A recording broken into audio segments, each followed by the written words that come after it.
But what else did I buy? Did I buy anything fun instead of just tools? We'll save the weird thing last. But here's, I picked up this. This was actually pretty much an impulse buy. Well, I did want to I did want to buy this. I was watching Zaku Aurelius's review of this model kit, and he said that it's just really good for the price range. This was like $16. And it's Grandpa, it's the RX-78-2. Everyone knows about this model and the design, right? Pretty classic.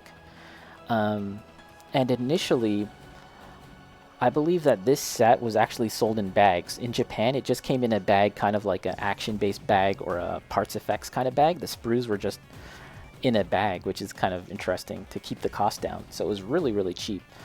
But they later made this version, which has this extra part frame that includes all these weapons here.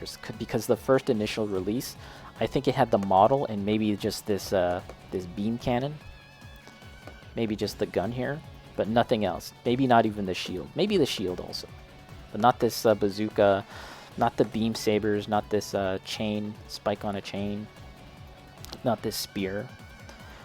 So that's what really interested me about this, was like that combination of the price being really good, that it came with all these extra weapons, which I was talking about this earlier, but I really like it when model kits come with a lot of cool extras, you know?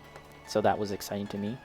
And yeah, from Zaku Aurelius's review, he made it sound like, again, for the price point, that this model actually was really good quality. I see that Bacon saying, I'm curious about the quality of this set.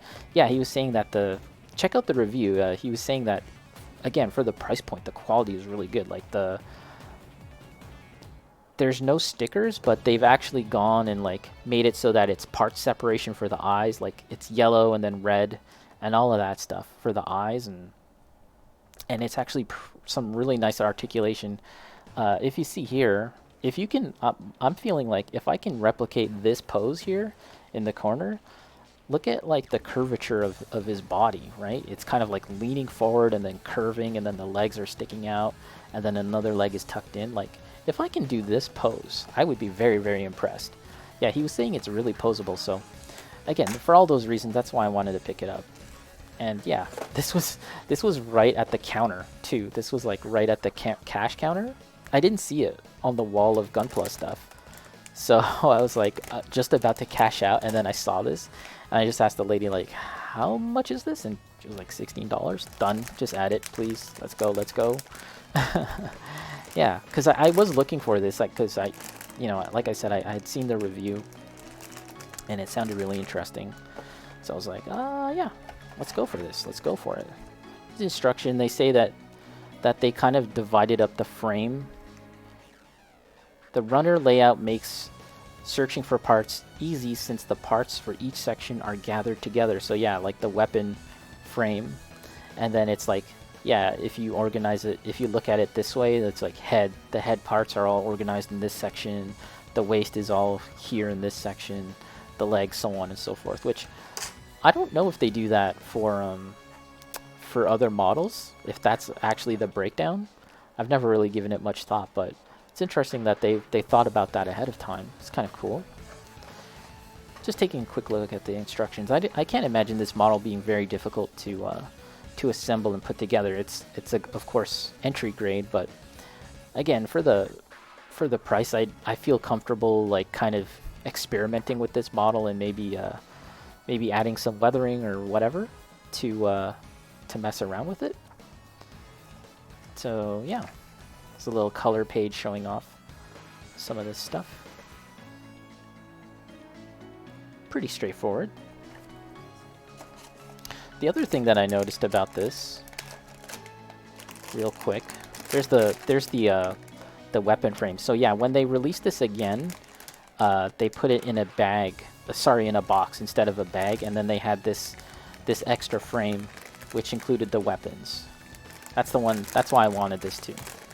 Yeah, the other thing that I thought was pretty interesting was the color of the plastic, which I normally would associate, you know, the RX-78-2 with white. You know, I normally just think of it when I close my eyes as being white, red, blue, and yellow. But this color of the plastic is kind of a what do you want to call it? It's kind of like a very light seafoam green. Is that what you want to call it? Might be hard to see on camera, but yeah, it's kind of a, it's not white, that's for sure. It actually looks really nice, and I think that if you intend to do some painting on top, it'll look really good, because this acts as a really nice mid-tone that you can add a little bit of white to other parts to act as like the highlight, and then you can add some darker shades for the weathering and shades to this, and that's a really nice mid-tone, I think. So they have there's a train here, hold on a second, guys. In the instruction manual, they do have a color guide if you wanna paint this color, replicate this color in paint. Yeah, you can do it that way too, which I might look into. But I'm thinking I might just hype train, woo woo. I might just sort of do basic panel lining and weathering on the plastic directly. I think I might do that. I'm not sure. I think it's fine to do that. Or should I do a spray of top coat first and then apply some paint to it? I'm not 100% sure. So this is 144th 1 in 144th scale model, so it should be, you know, in line with the other sort of high grade and real grade kits. Although something tells me that proportion wise, this model will probably end up feeling a little smaller just because of its proportions. That's just a guess. And yeah, that's a pretty neat model.